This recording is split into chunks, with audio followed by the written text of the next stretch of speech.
Muy bien. Bueno, vamos. Hoy vamos a empezar a estudiar un Maimer, un discurso hasídico, que no es extremadamente complejo, todo lo contrario, pero es largo. Este discurso hasídico, ¿por qué lo vamos a empezar a estudiar? Porque Dios mediante nos va a preparar para el 19 de Kislev. El 19 de Kislev es el día de la liberación del Alter Rebbe, del primer Rebbe en Chabad, año 1798. La historia es larga, no voy a contar toda la historia ahora, pero el punto clave de la historia es que el Alter Rebbe estaba en prisión por difundir el hasidismo. En prisión en la Rusia zarista por difundir hasidismo. Cuando él estaba en prisión, el Alter Rebbe mismo escribió una carta posteriormente que él estaba leyendo Salmos, Tehilim, cuando llegó al Salmo 55, el versículo dice: redime en paz mi alma de mis luchas, porque muchos estuvieron conmigo. En el momento en que el Alter Rebbe, él escribe, estaba leyendo este versículo, perdón, ahí Yatzam Hashem Beshalem salió de la cárcel, gracias a Dios, con paz. Yatzasi Beshalem, salí en paz. Entonces, hay discursos hasídicos, montones y montones de discursos hasídicos, analizando este versículo: Pada Beshalom Nafshi, redime mi alma en paz, mi alma, redime en paz mi alma. Este Maimer, este discurso que vamos a estudiar, es del Mittler Rebbe, del segundo Rebbe de Chabad, que también tiene una Geule, una redención, el 10 de Kislev, otro año posterior, y también está relacionada con este versículo Padre Shalom Nafshi, y a su vez este Maimer, este discurso está basado en un Maimer, en un discurso del Alter Rebbe. Pero nosotros vamos a estudiar el Maimer, el discurso del Mittler Rebbe. ¿Por qué? A pesar de que es largo, y el Mittler Rebbe en general, sus discursos son muy largos, este no es de los más largos, sino al contrario, debe ser de los más cortos del Mittler Rebbe, pero igual es un discurso largo. ¿Por qué lo vamos a estudiar?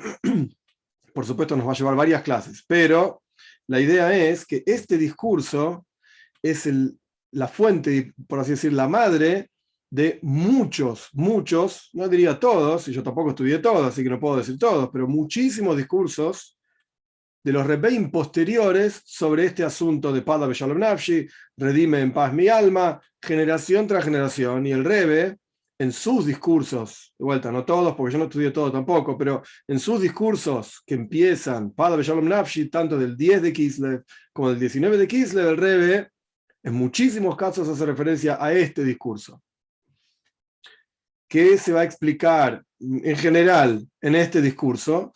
Vamos a explicar que el momento del rezo es un momento de guerra. Así dice el Zohar, el momento del rezo es un momento de guerra.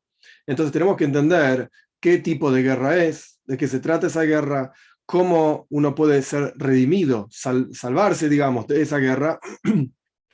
¿Y por qué el versículo dice, justamente de vuelta en el Salmo 55, en un hey, Pada Beshalom Nafshi, redime en paz mi alma? ¿Qué significa una redención con guerra? ¿Qué significa una redención con paz? ¿Cómo uno llega a revelar su propia esencia, las diferentes partes del alma? Estos son los temas básicos que se van a tocar en este discurso para poder analizar en profundidad desde una perspectiva, porque hay otros discursos que analizan este mismo versículo desde otras perspectivas. El Talmud tiene una explicación de esta frase también, pero bueno, vamos a analizar por lo menos desde una perspectiva este versículo, que de vuelta esta perspectiva es la madre, es la fuente de generaciones y generaciones de, yo diría, cientos de discursos basados en este versículo. Este discurso es la fuente de todos ellos. Vamos a empezar. El versículo en los Salmos de los Tilim dice, como ya dijimos, Padre Shalom Nafshi, redime en paz mi alma, mi kravli de mis luchas, porque muchos estuvieron conmigo. Está escrito en otro versículo, he aquí, dice el Salmo, dice el rey David, tus enemigos, Dios, tus enemigos serán destruidos. Yoiveidu, abud, significa perdidos totalmente. Serán esparcidos todos los hacedores del mal. Ese es el versículo. Entonces vemos que existen dos asuntos. Hay un asunto en el cual los enemigos de Dios, sea lo que fuera que quieren decir, son perdidos, destruidos, recortados, acabados totalmente. Pero hay otro nivel en el cual los que hacen el mal son dispardos, son esparcidos. No son destruidos, son esparcidos. Son dos cosas diferentes. Y el Rebbe Probablemente hoy no lleguemos a eso, pero más adelante va a explicar la diferencia entre estas dos cosas. ¿Quiénes son los que son destruidos? ¿Quiénes son los que son esparcidos solamente? El asunto es, por ejemplo, dos personas, paréntesis, estoy haciendo montones de introducciones. El Mittler Rebbe es muy amplio en sus explicaciones y ejemplos, y a veces de un mismo asunto da como 3, 4 ejemplos diferentes para realmente entender el asunto. Cerramos paréntesis. El Mittler Rebbe da un ejemplo de dos personas que están luchando una con la otra y una quiere vencer al otro y subyugarlo, hacerse dueño, dominar al otro. Forzosamente, estas dos personas que uno quiere dominar al otro tienen que acercarse y tienen que estar apegados, pegados cuerpo a cuerpo. Y esto se llama, en hebreo, isabkus, con Aleph, como está escrito en Parshas Vaishlach, Vayavek ish imoy. Traducción literal, peleó un hombre con él. Yaakov peleó contra un hombre que no sabemos quién es, y nuestros sabios explican, Rashi dice, Sar Sheleisa, era el ministro celestial, digamos, un ángel que gobernaba el pueblo de Eisaf. Pero el punto es que está escrito Vayavek, que la traducción literal es que pelearon cuerpo a cuerpo. Después Rashi explica también que viene de la palabra avak, que es polvo. Cuando uno está como bailando malambo, por así decir, en la tierra, empieza a salir polvo por todos lados. Uno se está peleando con otro en la tierra, uno camina para acá, para allá, pisa, etc. Y levanta mucho polvo, mucha tierra. Esa es la relación entre la pelea y el polvo. Pero sea como fuere, para pelear uno con el otro, tienen que estar juntos, cerca, el ministro, el ángel de Esaú con Jacob, como es sabido, que pelearon y se acercaron en cercanía, en apego absoluto. A pesar de que en realidad todos los que luchan, que hacen guerra unos con los otros, son dos opuestos, uno con el otro, opuestos absolutos. Y por eso mismo es que hacen guerra, porque si no fuesen opuestos, ¿para qué van a pelear? ¿Qué van a ganar uno con pelear al otro? Los opuestos por naturaleza pelean entre ellos. Y la idea de dos cosas opuestas en naturaleza es que están extremadamente alejadas una de la otra. El Mittler va a dar un ejemplo rápidamente, así que por eso no voy a explicar a propósito. El punto es que está planteando una contradicción. Por un lado, hay dos que están peleando y esa pelea es de cerca, cuerpo a cuerpo. Y por el otro lado, si están peleando es porque son opuestos. Y si son opuestos, están en la lejanía absoluta, en un extremo y en el otro extremo. Entonces, ¿cómo pueden estar cuerpo a cuerpo si son dos extremos totalmente opuestos? Y no se pueden acercar. Como por ejemplo, fuego y agua. No se pueden juntar. Pero cuando quieren pelear y uno vencer al otro, forzosamente tienen que juntarse, tienen que apegarse uno al lado del otro, cuerpo a cuerpo, como dijimos, en forma totalmente apegada. Sin embargo, esta cercanía, por cuanto estamos hablando de dos naturalezas totalmente opuestas, fuego y agua, esta cercanía no es una cercanía verdadera por sí misma, porque todo lo contrario, son dos cosas totalmente opuestas y separadas, fuego y agua. Y uno consume al otro. Son dos opuestos totales. Solo que para luchar y vencer uno al otro, forzosamente tienen que apegarse, juntarse. Y esto es lo que se llama isabkus, con Aleph, pelearse, cuerpo a cuerpo. Sea como fuere, de cualquier manera, llegamos al concepto de jibur, unión, dibuk, apego, en ese instante en el cual están peleando. A pesar de que son dos naturalezas opuestas, están lejanos, extremadamente lejanos, etc., pero en el momento que se están peleando, con seguridad están juntos. Entonces se entiende automáticamente que esta unión es algo material, físico, cuerpo a cuerpo, se apegan dos cosas juntas, y así es espiritualmente hablando también. Si físicamente hablando son así, espiritualmente hablando también es así. Se unen dos almas una con la otra. Y todo lo contrario, por cuanto espiritualmente hablando están unidas, apegadas, peleándose, entre comillas, así surge entonces también físicamente hablando. Quiere decir que el mundo físico es una expresión, en realidad, del mundo espiritual. El asunto central ocurre en el mundo espiritual y se expresa en el mundo físico, como es sabido. Y de acuerdo a esto, con seguridad, hay una mezcla. En el momento de la pelea, hay una mezcla de la luz y la vitalidad, la energía de cada una de estas dos personas, de estas dos almas que se están peleando, de vuelta, personas aquí abajo físicamente, almas espiritualmente hablando, se están peleando y hay una unión entre ellas y por eso están apegadas una a la otra. Por cuanto cada una de ellas quiere vencer a la otra, a la vitalidad y energía de la otra, y subyugar al otro, de manera tal de estar incluido en su propio mundo. Ahora explico esto. Para que no sea una cosa separada, una que se opone a la otra en absoluto. El ejemplo de esto sería, no es exacto porque no funciona así, pero cuando hay una persona que quiere tener a alguien en su equipo de trabajo, entonces la persona esta intenta contratarlo, intenta convencerlo, entre comillas, peleándose con esa persona. ¿Para qué? ¿Con qué objetivo? Con el objetivo de que esté en su propio equipo de trabajo. Como una empresa que tienta al CEO o al director de otra empresa para que ahora venga a trabajar acá. ¿Para qué querés? Está en la otra empresa, está opuesta a vos, está haciendo la competencia, sí, pero yo quiero las capacidades de esta persona aplicadas a mi empresa. Entonces lo llama por teléfono, lo vuelve loco, le manda mensajes, le ofrece ofertas increíbles de ganar dinero y crecimiento, etcétera. ¿Para qué? ¿Para qué se está, entre comillas, peleando con esa persona, tratando de convencerla? Para unirlo a su equipo, porque lo quiero para mí. Lo mismo va a pasar en un ratito, el Mitter lo va a explicar, la lucha que hay entre el alma divina y el alma animal. Todos tenemos en nuestro interior dos almas, que a su vez se subdividen en diferentes niveles y no importa ahora el detalle, pero tenemos en nuestro interior dos almas. Y estas almas se pelean en forma constante. Ya vamos a ver cuál es el momento de esa pelea. Perdón.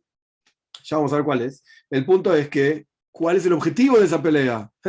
El alma divina quiere que el alma animal esté con ella, en su equipo. Y el alma animal quiere que el alma divina esté con ella, en su equipo. Ya vamos a ver. Por esto es que se están peleando juntos, tanto físicamente hablando, en cuerpo, digamos, para tirar uno al otro y para subyugar uno al otro, para estar incluido junto con el otro, justamente. Y que el otro no pueda levantar cabeza, que esté sirviente a mí, subsirviente a mis deseos, las capacidades del otro. Y como el agua y el fuego, que pelean, luchan, por así decir, uno con el otro, el fortalecimiento del fuego por sobre el agua transforma al fuego y toda su naturaleza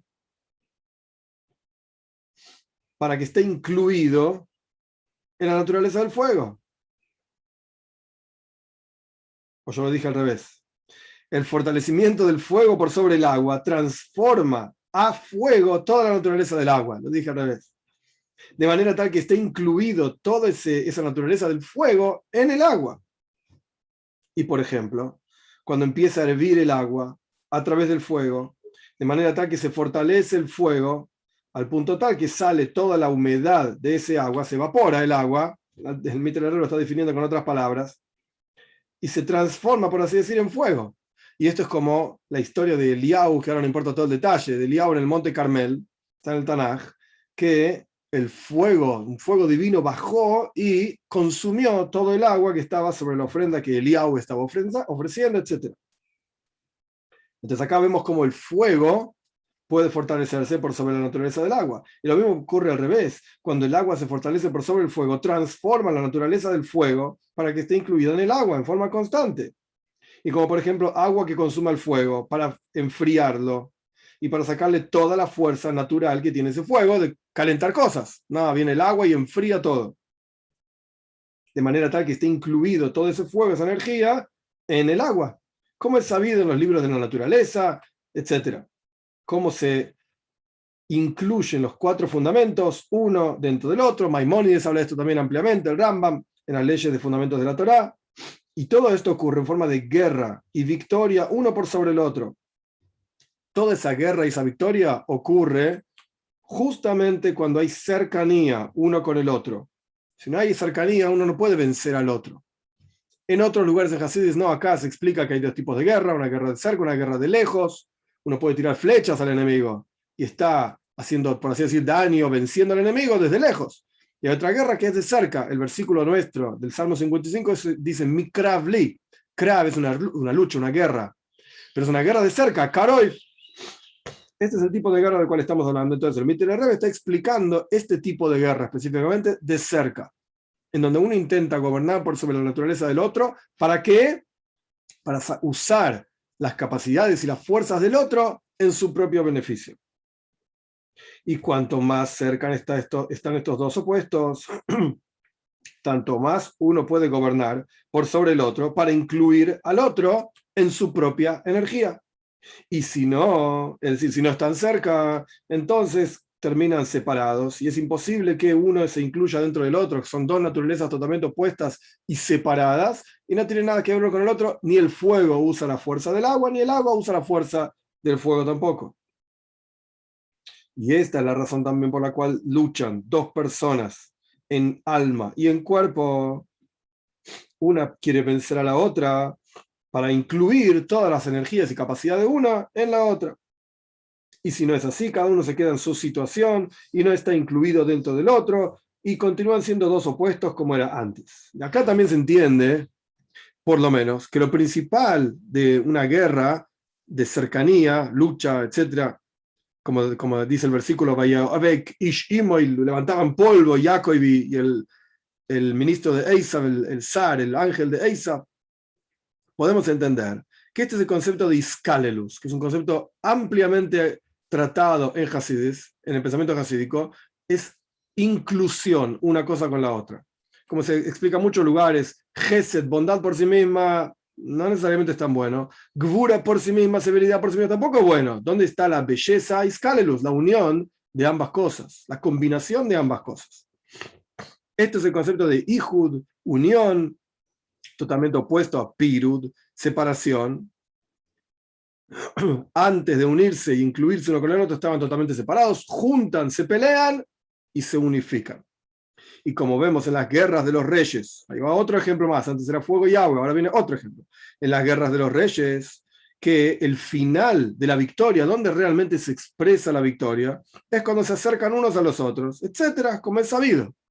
Smith el Rebbe vivió año 1820, 1830, las guerras antiguas literalmente terminaban con campos de batalla llenos de soldados por un lado, campos de batalla llenos de soldados por el otro lado, y se mataban entre ellos, cuerpo a cuerpo. Ahora bien, lo que el Nimshal, lo que estamos tratando de entender de todo esto es, en la guerra de dos almas, el alma divina y el alma animal, como es sabido, el versículo dice, justamente en la parasha de esta semana, Parshas Toldos, uno, pues la parasha pasada, cuando nacen Jacob y Esav, uno va a luchar, un pueblo va a luchar contra el otro, y el más grande va a luchar contra el más joven, y cuando este se levante, el otro caiga, y cuando este se levante, el otro va a caer.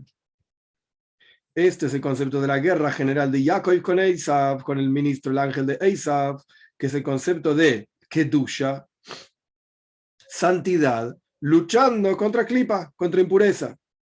Por eso el versículo dice, de vuelta, y esto es en nuestra parsha, en Parshat Vayishlach, un hombre estaba peleando con él, Jacob luchando contra Esav, Kedusha, santidad, luchando contra Klipa, contra impureza, y en el alma de cada uno de nosotros, en nuestro interior, alma divina, que es santidad, luchando contra el alma animal. Ahora bien, es sabido que la naturaleza de estas dos almas son dos opuestos totales, como está escrito en Koyeles. En Koyeles dice, Ruach Adamu el espíritu del hombre se eleva hacia arriba. Ruach Beheima y el espíritu del animal baja. En términos sencillos, el alma divina está constantemente anhelando vincularse a Dios, el alma animal está constantemente anhelando vincularse a este mundo material, mira para abajo, por así decirlo. Entonces, el alma divina se eleva en apego y unión a Dios, al Dios de la vida, que es la fuente de donde fue grabada, que es una porción de Dios en lo alto, etc. Como está escrito, una porción de Dios en lo alto. Esa es la naturaleza del alma divina. Pero la naturaleza del alma animal es descender, bajar muy, muy abajo en la materialidad, en la ordinariedad, en las pasiones físicas y materiales, como los animales, literalmente. Y como es sabido, y dado que es así, que son dos cosas opuestas, uno mira para arriba, el alma divina, y el otro mira para abajo, el alma animal, por cuanto es así, están totalmente lejanos una de la otra. Y están separadas una de la otra en forma plena y absoluta. Y es imposible que se acerquen estos dos espíritus, por así decir, juntos, porque son dos cosas opuestas, como fuego y agua, etc. Ahora bien, justamente cuando no pelean una con la otra, estas dos almas, cuando hay separación muy profunda entre ellas, entonces efectivamente son dos cosas opuestas. Pero cuando pelean juntas, entonces están pegadas, apegadas una con la otra, como la lucha entre dos personas, uno quiere vencer al otro e incluirse en el otro, como fue mencionado ampliamente. Este es el primer capítulo. Segundo capítulo, en total son 12 capítulos. Segundo capítulo, Perek Beis. Y el asunto es así, ¿cuándo ocurre esta lucha? ¿En qué momento pasa que el alma divina está peleando contra el alma animal? El asunto es como dicen en el Zohar, Shas Tzloiso Shas Krova. El momento del rezo, ese es el momento de la guerra. Así dicen en el Zohar. ¿Qué significa esto? En realidad hay dos niveles, dos asuntos en tfila, en el rezo, en la oración. El primero no se llama guerra, en absoluto, ni krav, que es una guerra cuerpo a cuerpo, ni milhama, ni guerra en general. Hay un nivel de tfila, de rezo, ya vamos a ver cómo es, en el cual no hay guerra. ¿En qué consiste este nivel? Es la avoidas, el servicio a Dios del alma divina, por sí misma. Su naturaleza ya dijimos que es elevarse, es vincularse a Dios, pensar en Él, es sentir a Dios, etc. Y como es sabido, por ejemplo, la tfila de Shabes, del día de Shabes, que ¿en qué consiste Shabes? Leisane Galashem, tener placer en Dios. Esto es Shabes, disfrutar de Dios. Incluso la comida, que uno podría decir, hey, che, comés y pensás en comida, pasiones, dejá, qué sé yo, qué sé cuánto. En Shabes es una mitzvah comer. Y es una mitzvah tener placer de la comida en Shabes. En Shulchan Aruch, en el Código de la Ley Judía, está el concepto de probar la comida de Shabes antes de Shabes, para saber que está rica y ponerle la sal que corresponde, etcétera, etcétera. Es un placer y una voida, un trabajo, comer en Shabes. A pesar de que durante la semana uno dice, no, pará, no comas, sí come, etcétera, etcétera. Esto sí, lo otro no. Este entonces representa el concepto de la unión, la inclusión de la luz de la Neshome, el alma divina, en su propia raíz, así como todo el universo entero se eleva en Shabes, que entre paréntesis, perdón, no es el asunto de este Maimer, pero para entender el concepto, durante la semana estamos como, entre comillas, lejos de la presencia de Dios. Entonces podemos hacer toda una serie de trabajos que corresponde hacer en la semana, es una mitzvah hacer en la semana, etc. Pero en Shabes el mundo entero se eleva, es como si estuviésemos en el palacio de Dios. Y frente al rey no corresponde hacer ciertos trabajos. El mismo trabajo que fuera de la corte del rey corresponde y está bien, y puede ser incluso que es una mitzvah hacerlo. La Teira te manda a trabajar durante 6 días. Anda, hace trabajo. Pero el séptimo día tenés que descansar. ¿Por qué? Porque el mundo entero se eleva a un nivel superior y estamos como frente al rey y no corresponde hacer los mismos trabajos frente al rey que no estando frente al rey. El punto es entonces, esto lo explico, a pesar de que no es parte del Maimer, para entender que en Shabes el alma se eleva hacia Dios y se apega a Dios y está en forma de bitul, totalmente anulada, incluida, entregada. Es una con Dios. Es como una vela y la antorcha. Que cuando uno pone una velita al lado de un fuego más grande, una antorcha, el fuego de la velita tiende a incluirse y a volverse uno con el fuego de la antorcha. Esto es lo que significan Shabes. Y como está escrito que las almas están beneficiándose, teniendo placer del rayo de la presencia de Dios en el Ganeiden en Shabes. De la misma manera, el alma divina, todos los días, no solamente en Shabes, todos los días, se despierta en el rezo para unirse, para incluirse en la unión absoluta con Dios. Y esto es la naturaleza y la esencia del alma divina, volver a vincularse y conectarse con Dios. Ese vínculo del alma divina es como algo para sí mismo y no afecta ni transforma la naturaleza del animal que tenemos en nuestro interior, en la parte izquierda del corazón, en absoluto. No es modificada por esto. De manera tal que el alma animal también esté de acuerdo de elevarse a Dios, etc. No, para nada. para nada, sino que la naturaleza del alma animal continúa siendo animal, separada totalmente del alma divina, solo que el alma divina se une a Dios, se eleva, etc. Como es el concepto de entregar el alma a Dios cuando uno dice Shema Israel. Uno de los asuntos, esto alágico, de Shema Israel es que uno se entrega absolutamente a Dios. Shema Israel, Shema Elokeinu, Shema Echad. Escucha a Dios, nuestro Señor. Dios es uno. Quiere decir que uno se entrega absolutamente su vida, toda su esencia a Dios. Mesirus Nefesh. Este es uno de los conceptos de Shema Israel. Es decir, no hay guerra en absoluto entre estos dos espíritus, el divino y el animal en el interior de la persona, sino que cada uno está en su nivel, en su asunto, y no se acerca uno al otro en absoluto. Este es un concepto de tefila, en donde de vuelta no hay guerra. No hay guerra. Sería quizás, utilizando otro ejemplo, cuando una persona está estudiando para sí mismo. A veces uno estudia para dar una clase, ¿ok? Entonces tengo que pensar los asuntos, para contar los ejemplos adecuados, para explicar el concepto de manera tal que se entienda. Pero hay veces que uno estudia para sí mismo, en donde no hay un procesar la información de manera tal que yo lo pueda explicar para que alguien que no conoce este asunto lo pueda entender.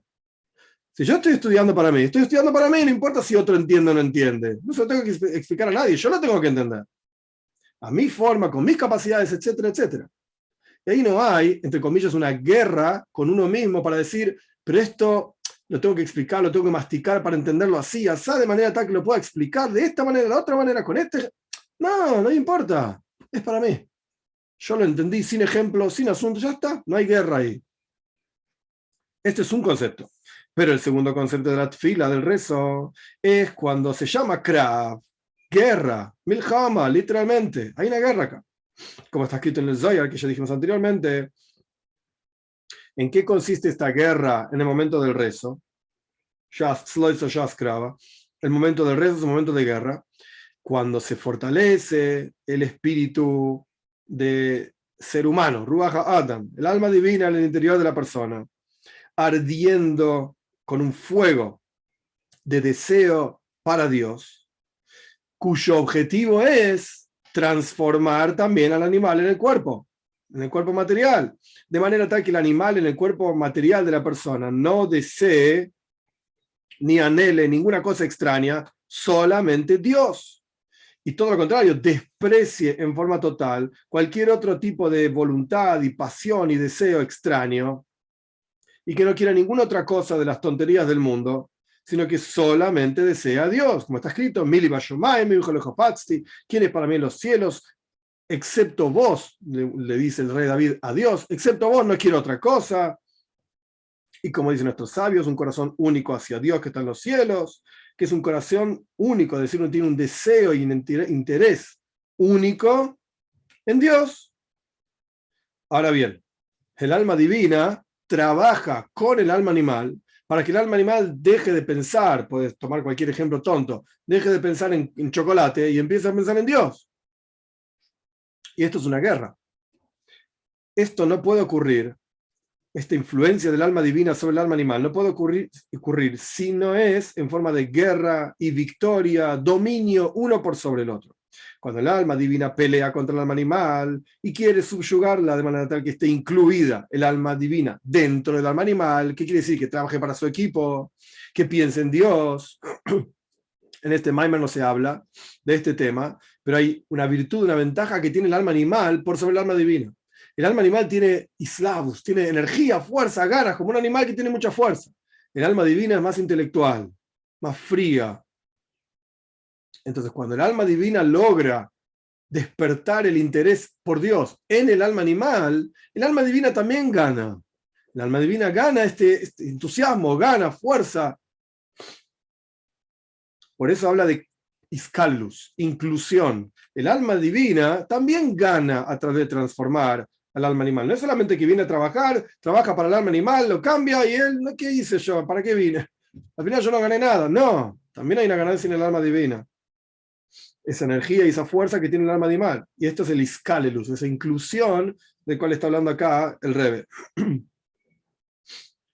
Continuando. Entonces, el alma divina lucha contra el alma animal, la quiere subyugar para estar incluida en ella, el alma animal, dentro del alma divina, y no sea algo opuesto en absoluto. Es decir, que se transforme la naturaleza del alma animal en forma plena, de que ya no mire más para abajo, sino que se apegue toda su materialidad, ordinariedad, etcétera, de que antes era un animal, que esto se eleve hacia arriba, que empiece a mirar un poquito para arriba. Hay una idea, ¿sí? Dice, de que el ser humano es el único que puede mirar para arriba. Los animales todos miran para abajo, caminan cuatro patas y miran para abajo.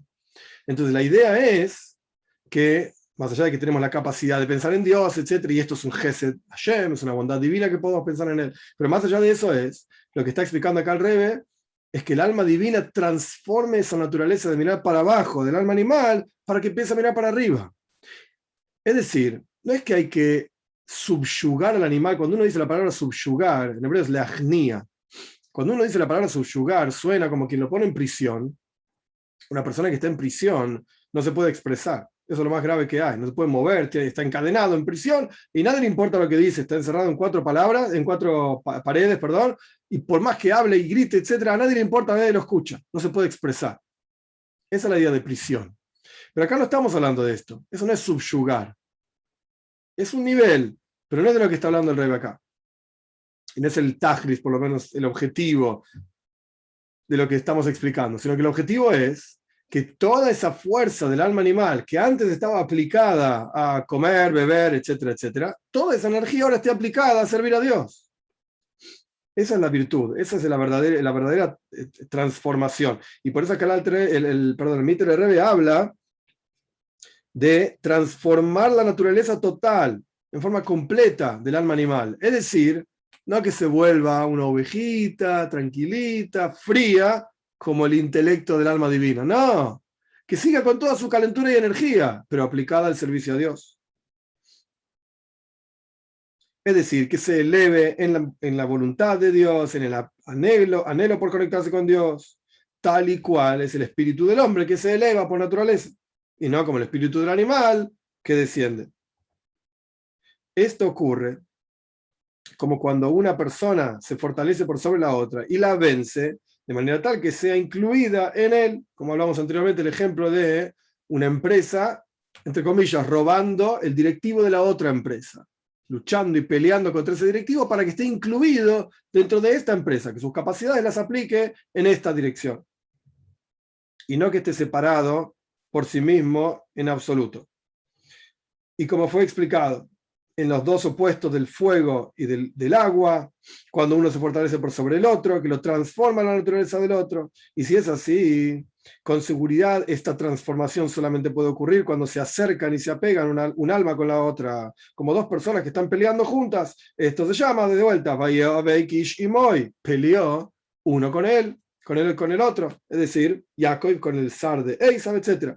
Y esto es lo que dice el Zohar, que el momento del rezo es un momento de lucha, que hay dos almas que están peleando una con la otra, y cada una quiere fortalecerse por sobre la otra y subyugar a la otra e incluir a la otra en su propia fuerza.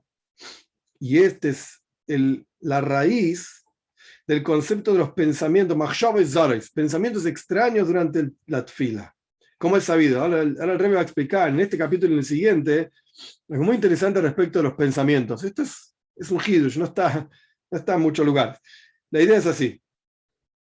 Nosotros vemos en la práctica que puede ser que la persona hizo tfila bekavana, rezó pensando en Dios, mirando las palabras, prestando atención realmente, con buena intención. Y sin embargo, después del rezo, anda y se ocupa de los asuntos vanos del mundo con todo el corazón y con todo el alma, como si no hubiese rezado en absoluto. En cuanto cerró el Sidur, el libro de rezo, ¡pum!, se fue a otro lado, comió el desayuno, empezó a pensar cualquier cosa, se olvida totalmente de Dios y del rezo, no se acuerda nada de esto.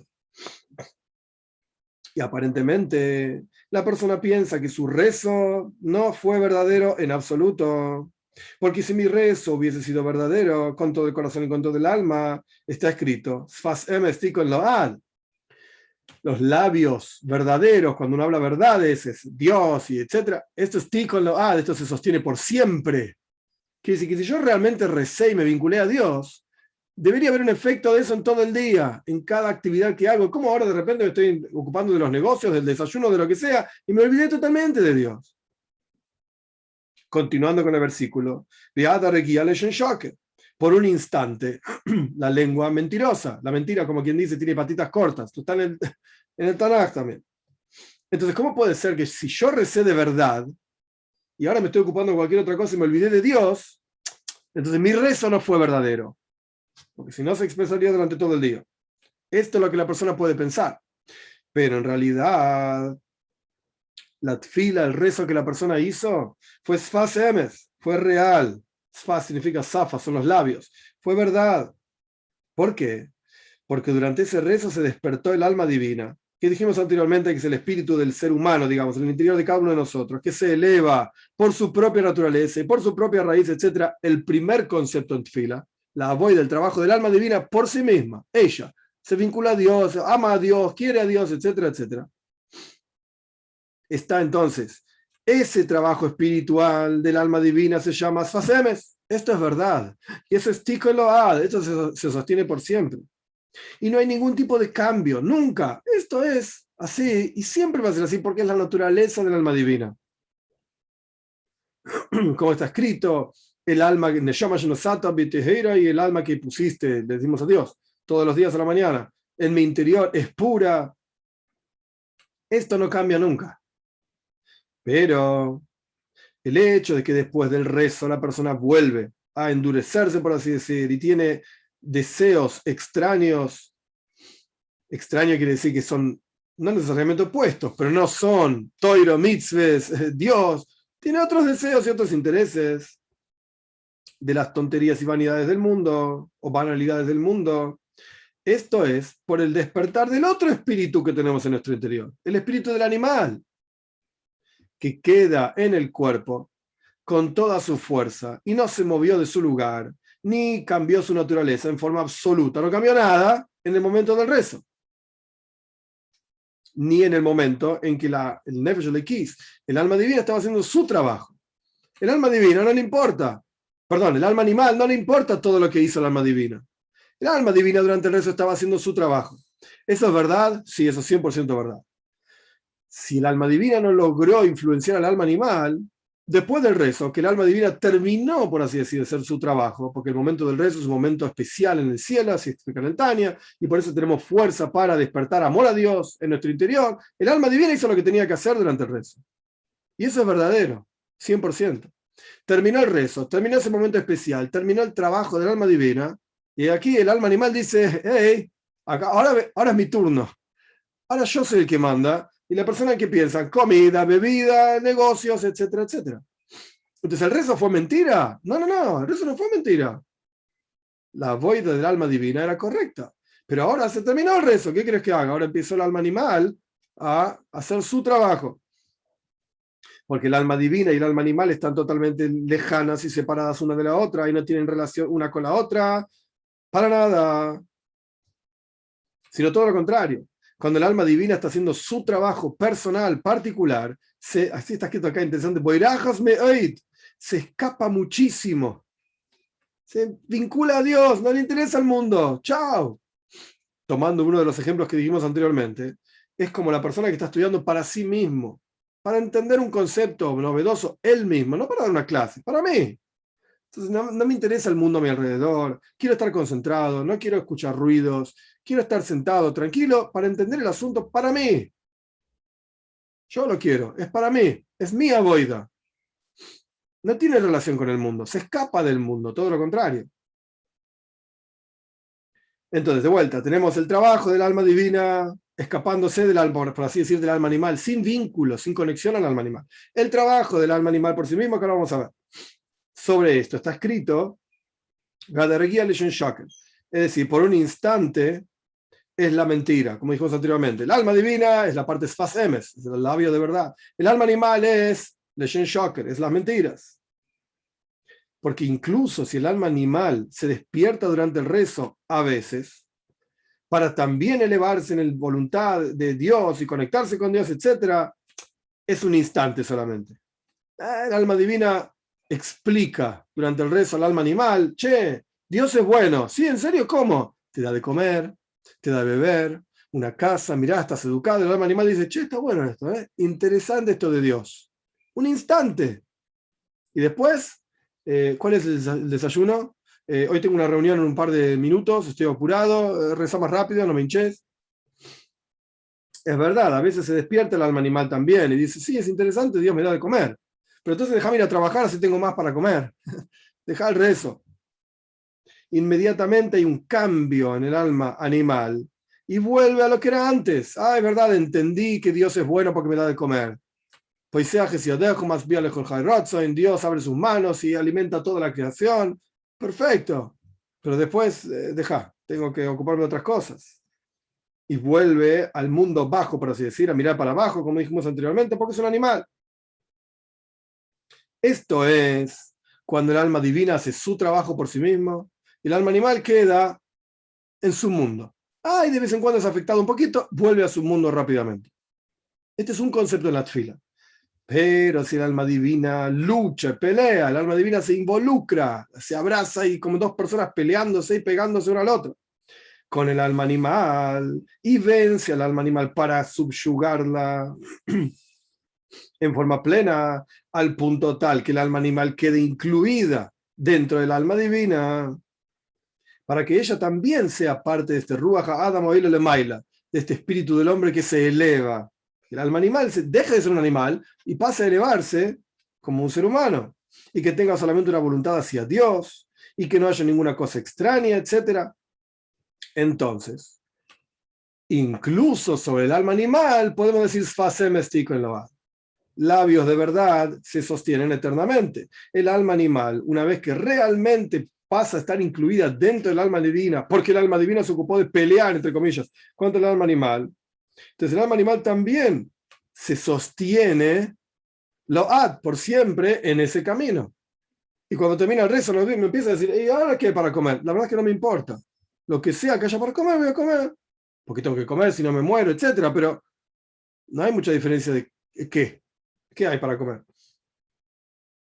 Entonces el alma animal no va a poder separarse en absoluto de Dios ni del alma divina y su esencia misma se va a vincular a Dios. Y esto es como un tzadik gomur, para que quede claro a quién se aplica todo esto. Esto es como un justo absoluto y total, que su corazón está en su dominio, porque el alma divina que está en el cerebro, gobierna por sobre el corazón, etc.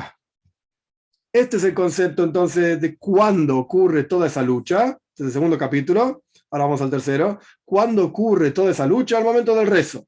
Y hay dos partes. La parte para el alma divina, por sí misma, y la parte para el alma animal. Ahora bien, Gimel 3. Incluso cuando el espíritu del hombre, el alma divina, lucha contra el espíritu animal, el alma animal que está en el interior de cada uno, pelean juntos, etc. Este punto, este capítulo es interesante, que antes introdujimos el concepto de Machshavei Zares, pensamientos extraños. Es un capítulo interesante hablando sobre los pensamientos extraños durante el rezo, qué efecto tienen. Cuando están peleados, entonces, peleándose el alma divina con el alma animal, esta es la razón por la cual aparecen pensamientos extraños durante el rezo, más que en otros momentos. Pensamientos extraños se pueden entender de diferentes maneras, en diferentes niveles, cada uno con sus propios pensamientos extraños, etc. El punto es que hay más de estos pensamientos durante el rezo que durante otras actividades. Cuando uno está concentrado, puede ser estudiando, puede ser haciendo su trabajo, no tiene pensamientos raros de decir, che, si le robo a este o si mato a aquel. Doy ejemplos brutos a propósito. Cada uno de vuelta tiene sus pensamientos extraños propios. Pero el momento del rezo es donde más se fortalecen. ¿Por qué? Porque el momento del rezo es el momento de la guerra entre el alma divina y el alma animal, en donde una quiere vencer a la otra, y el vencer viene, como dijimos anteriormente, justamente de la cercanía, como en las guerras de las personas, etcétera, como mencionamos. Así ocurre también en la tefila, justamente, cuando se despierta el alma el alma divina, para transformar el mal del alma animal, se acerca el alma divina al alma animal y pelea con ella, y se une a ella, y se apegan. Y ahí el alma animal intenta su propio sistema de guerra, de pelea. ¿Cuál es? Machshavei Zares, pensamientos extraños. porque el alma animal es opuesta absoluta al alma divina. Y por eso se fortalece con toda la fuerza. En el capítulo 26 de Tanya, Perek Chavav, aparece este concepto en el cual cuando hay dos personas que están peleando y una se fortalece por sobre la otra para pegarle, entonces ¿qué hace la otra? Saca fuerzas de lo más profundo para responder, para estar listo para el golpe, etcétera, y para golpear de vuelta. Entonces acá, cuando el alma divina está intentando trabajar contra el alma animal, es donde más oposición va a encontrar, cuanto más difícil le va a ser, porque el alma animal no se va a quedar quietito diciendo, ok, ¿qué querés? ¿Que yo sirva a Dios? Sirva a Dios. Existe también ese concepto, el alma animal que es como una oveja, el alma animal que es como un toro. No, hay diferentes conceptos, pero el punto es que el alma animal va a luchar, va a responder. No va a estar mansita esperando a que vengan a cambiarle todo su sistema de vida. Todo lo contrario. Déjame tranquilo. ¿Y cuál es el sistema de trabajo del alma animal? Pensamientos raros, pensamientos extraños. Ahí justamente en el momento del rezo, donde surgen estos pensamientos, porque es el momento de la guerra entre el alma divina y el alma animal, ahí entonces el alma animal fires back, dispara respondiendo con sus pensamientos extraños, tipos de pensamientos que en momentos en otros momentos del día, perdón, que no son momentos del rezo, ni se te ocurre. En el momento del rezo se te ocurre. Porque justamente ahí es el momento de la lucha, y ahí la naturaleza de quienes están luchando es que le echan con toda su fuerza para vencer y para subyugar al otro, a la oposición, y como dijimos ya varias veces, para incluir al otro en su propia energía, en su propia fuerza, en su propia empresa, por así decirlo. Y así se fortalece con toda la fuerza y energía el alma animal para subyugar al alma divina, de manera tal que no se eleve, por así decirlo, la tira para abajo el alma animal al alma divina, para que ella también esté aquí abajo y mire para abajo, como es la naturaleza del alma animal, que desciende, etc. Y este es el concepto de los pensamientos extraños durante el rezo. Lo que no es el caso cuando el alma divina no está luchando contra el alma animal, como dijimos en el capítulo anterior, dos niveles de rezo, el alma divina por sí misma, o el alma divina influenciando al alma animal. Cuando el alma divina está trabajando con el alma animal, ahí hay pelea, lucha, pensamientos raros, etc. Pero cuando el alma divina está por sí misma, en su mundo, sin tener nada que ver con el alma animal, ahí no hay machshovezares, ahí no hay pensamientos raros. Como por ejemplo en el momento del rezo en llaves, que incluso el alma animal también está participando, por así decir, porque disfruta de la comida, disfruta de esto, es una mitzvah de comer en llaves, como dijimos anteriormente.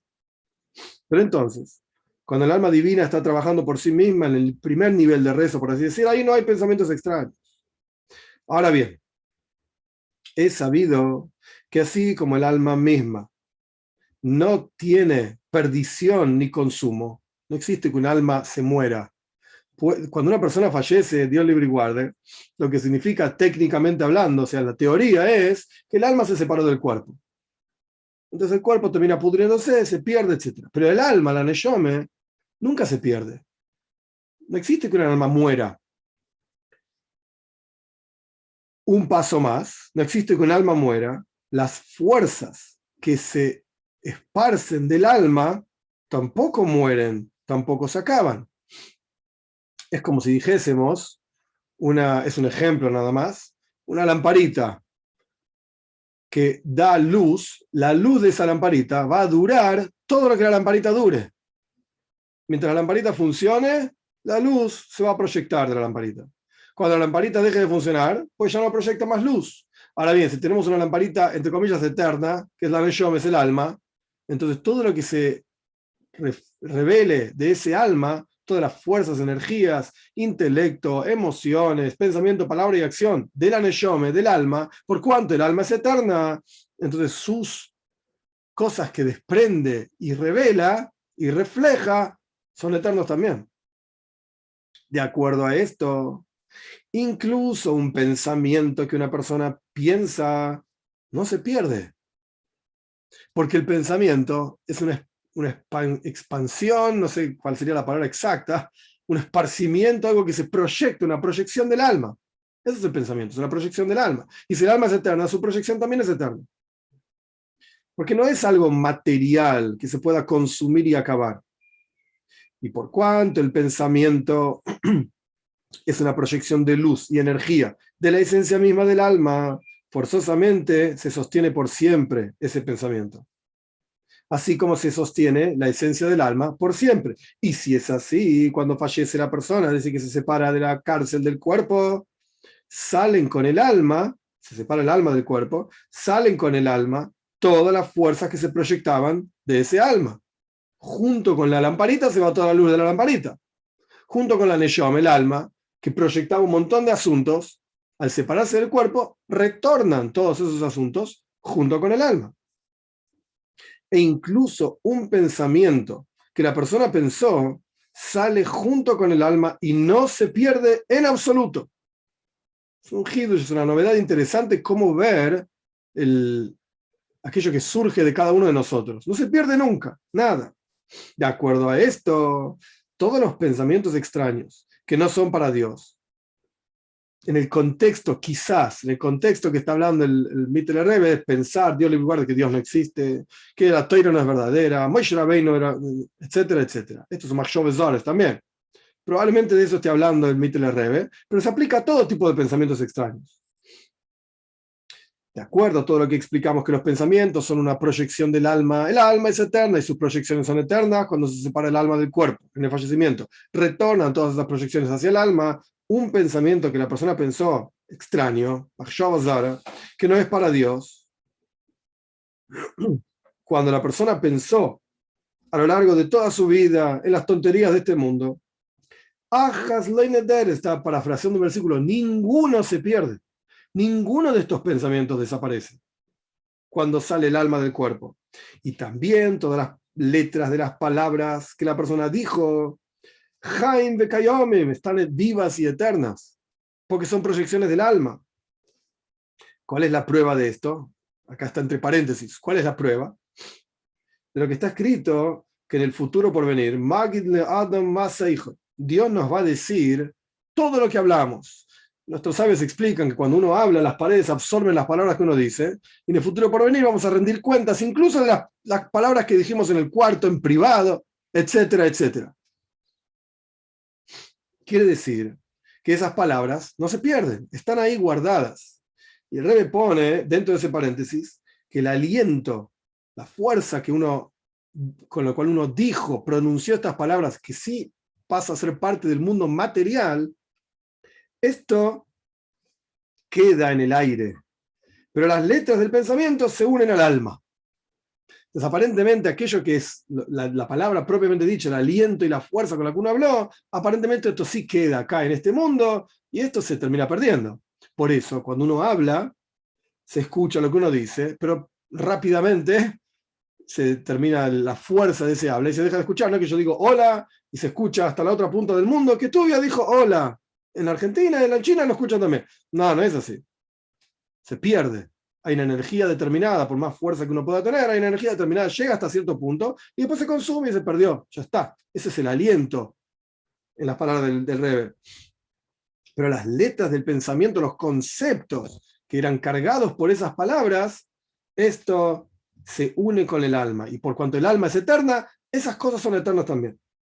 Ahora bien, es sabido que no hay para el alma existencia sin proyección y un recipiente, que es el cuerpo, para afectar a este mundo. Las almas son algo espiritual. Para que un alma pueda afectar a este mundo necesita un cuerpo, gashmius, algo material. Así como la luz, o el fuego en realidad, no se sostiene sin una madera y una mecha, aceite, etcétera, etcétera. Para que el fuego pueda sostenerse necesitas una vela con todos los componentes de la vela, o una lámpara, etcétera. Por eso, no encontramos que un alma se sostenga aquí abajo en este mundo sin un recipiente, que es el cuerpo. Y si sale el alma del cuerpo, inmediatamente se proyecta desde el cuerpo, en otro cuerpo, perdón, se proyecta en otro cuerpo, ese concepto de Gilgul, reencarnación, que acá el Rebbe no lo explica y yo tampoco lo voy a explicar, pero de eso está hablando. Entonces, en cuanto el alma sale de un cuerpo, entonces se va a otro cuerpo, porque si no, ese alma se vuelve algo abstracto. Y también las almas que se elevan al Gan Eden en el paraíso también se invisten ahí y se proyectan en un recipiente, justamente. No sé cuál es, no es para preguntar porque no tengo respuesta, pero sea como fuere, lo que está diciendo acá claramente el Mitter es que en el Gan Eden también hay algún tipo de cuerpo. Sobre los malojim está escrito, sobre los ángeles está escrito, Dios hace en el Salmo 104, si no recuerdo mal, creo que 104. Dios hace a los ángeles aire, rujois, y sus ángeles eish, fuego.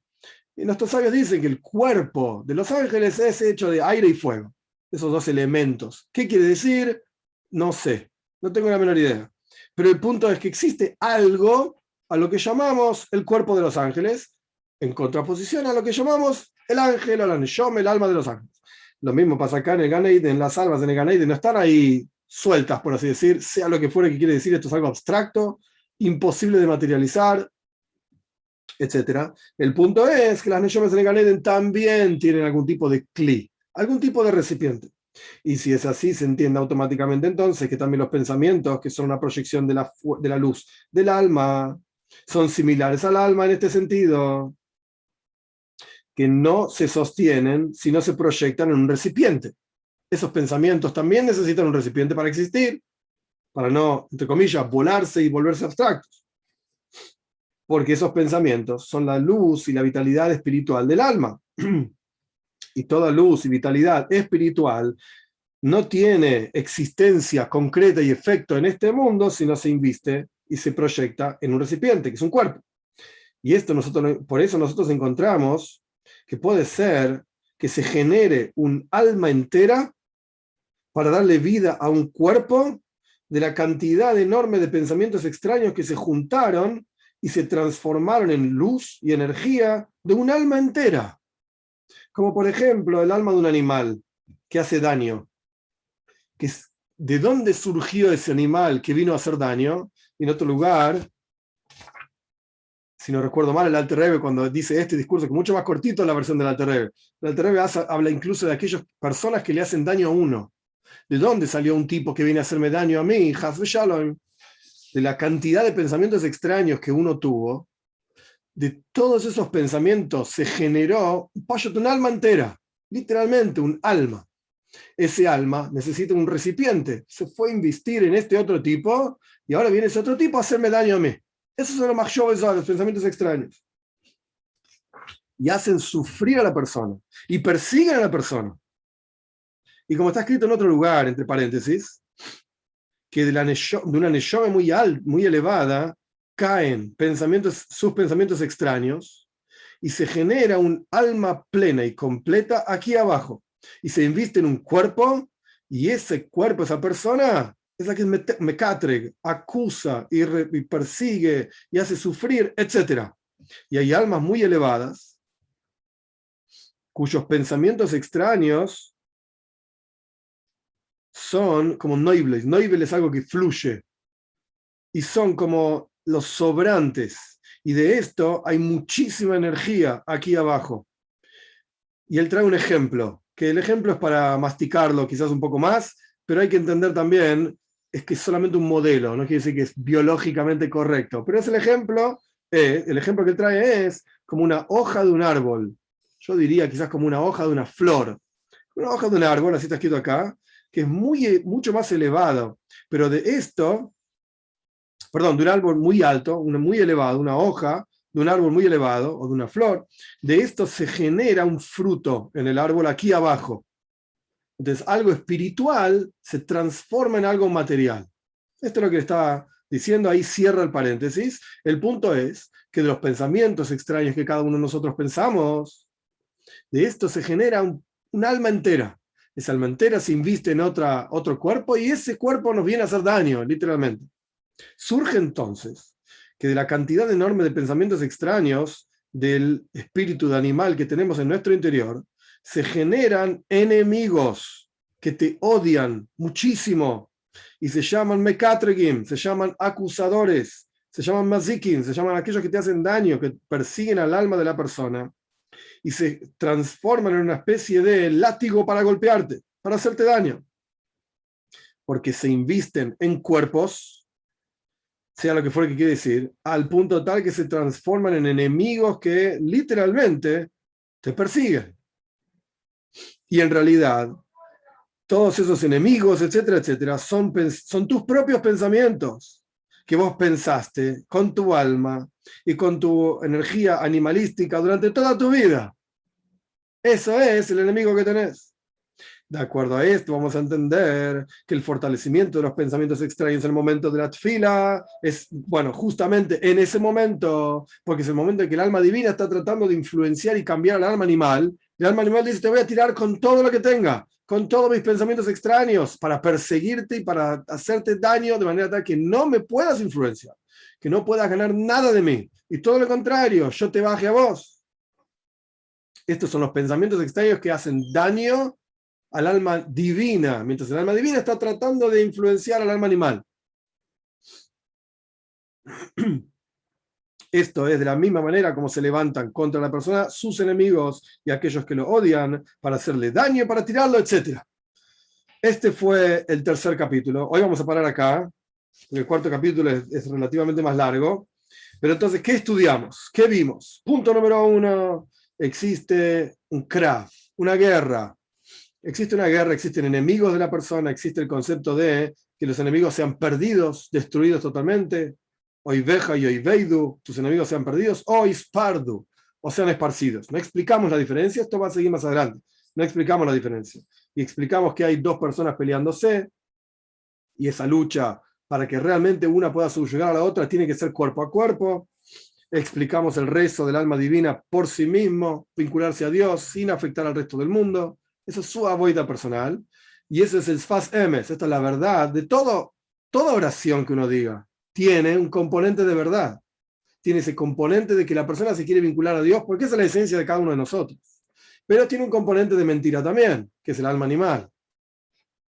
Y explicamos justamente por qué es que en el momento del rezo es que ocurre esta pelea, esta lucha. Porque es el momento en que el alma divina, en una de las formas del rezo, ya dijimos que el alma divina puede trabajar para sí misma, pero el tajres, el objetivo es cuando el alma divina trabaja con el alma animal para influenciar al alma animal, para captar las fuerzas del alma animal, y ahí el alma animal dice: epa, momentito, yo no quiero acá que me vengan a sacar de mi espacio.